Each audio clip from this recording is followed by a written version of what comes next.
Hey, babe, remember the time the lake caught on fire? No, it's from The Simpsons. Just the lake catching on fire. Oh, this is too funny. Oh. And it all call the Freemason firefighters because they're probably the ones that set the fire.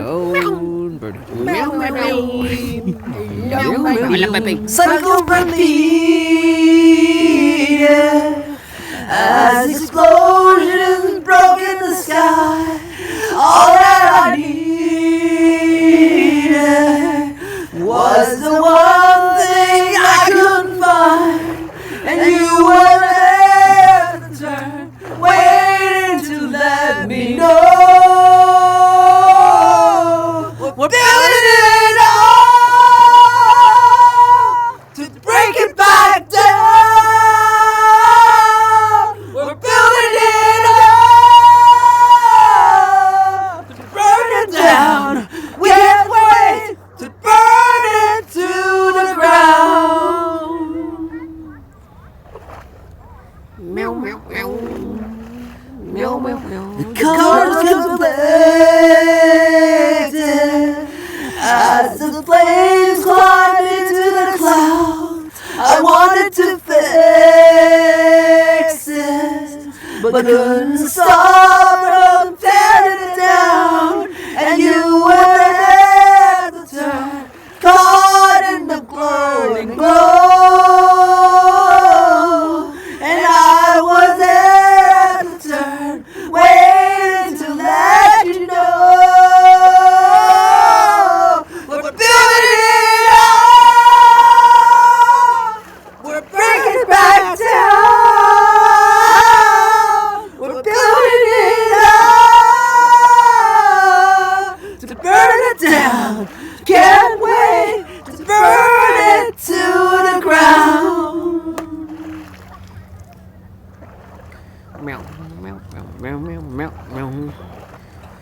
Told me yes, that you high, and I believe that you told that lie. I played soldier and you played king. Took me on your breath, kiss that ring. Lost in my heart, lost that crown. I built you up till you let me down. So when you fall, I take a turn. I've had the flames and blazes burn.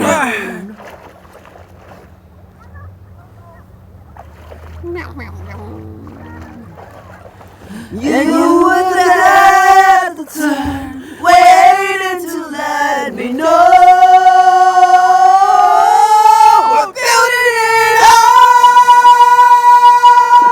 to bring it back down.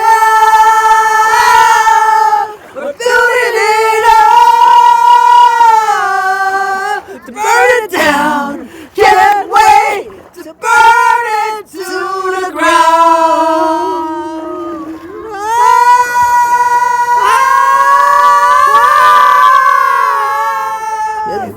Take that burn, sacrifice to the to burn. Can't wait to burn it to the ground. Woo! When you fall, take that turn, then the flames and blazes burn. I can't wait to burn it to the ground. Hey, babe, looky! I'm pulling a Moses! Ah! Silly Freemasons and their wildfires. Only the Avatar, the master of all four elements, can save us now. Hi. Welcome to another episode of Cosmic Splatter Nelson. These are getting more and more ridiculous. Okay, legal disclaimer. I do not condone on any kind of arson and setting fire of any sort. Fire is bad.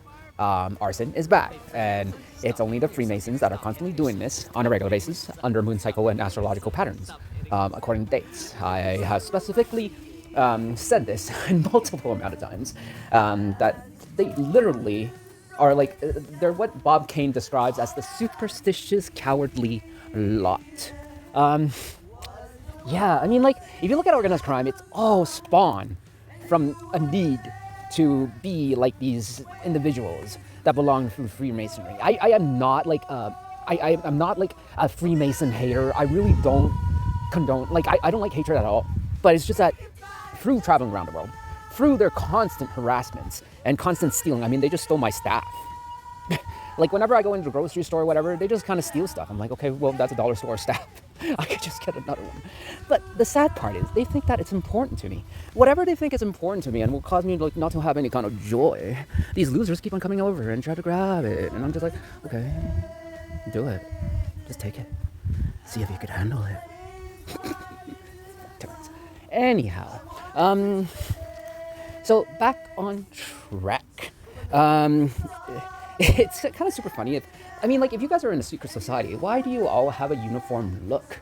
I mean, in the town of Invermere, these Satanists literally all look like Anton LaVey. You know, the bald guy with the goatee. It's like the look here. It's like everybody. I'm not saying that all bald guys with goatees are bad, but there's so many here, and I was just like, okay, all right, there's another one. There's another one. Okay, there's another one. If we were playing punch buggy with bald guys and goatee, you would have such a bruised arm in Invermere. But I digress, because the Eastern Stars here are even more prominent. They all have this short hair, angry, female, but with masculine energy. I guess it's like one of the pre-mandatories to being an Eastern Star. And the higher you go in the ranks of an Eastern Star, the more masculine you have to become. Yeah, you like that? Oh, whatever. You see, in spirituality, it is a practice of Hermeticism, right? And Hermeticism comes from the term hermaphrodite, meaning that you are in union with both your masculine and feminine. And not forcibly, like the way that you do it at these secret societies where you reverse the role of your gender and just start having sexual encounters. Yeah. How you like that? You like that? Who's your daddy? Who's your mommy? And what kind of Oedipal and electra complexes do you have to get turned on by saying the word daddy or mommy? Huh? Oh boy, but I digress. Nonetheless, I'm starting to sound like a villain. The way that you guys painted me to be, right? Is that what you want? Are you getting it? You like that? We all appear to be the villains on the good side. Yeah. Oh well. Yeah, like it got me thinking yesterday after talking about like just tweeting about like Lestat. Yeah, because like in Wushu, I mean like at Wudang I did like kind of somewhat immortality, and to other people it may seem like a vampire, but no, it's more about harmonizing myself to like nature and not eating red meats and just lowering the meat intake really, because you're eating dead flesh and that's just bad karma for your body vessel and your spirits. If I were to eat meat, I always bless the meat. Something I learned from my Ainu friends from Japan. Where we pray and bless the meat and thank the meat, and try to make the soul of the meat go to a better place and be thankful for their offering. Yeah, it's just clean living, man. Not a vampire. But nonetheless, Anne Rice does write a pretty good character for Lestat.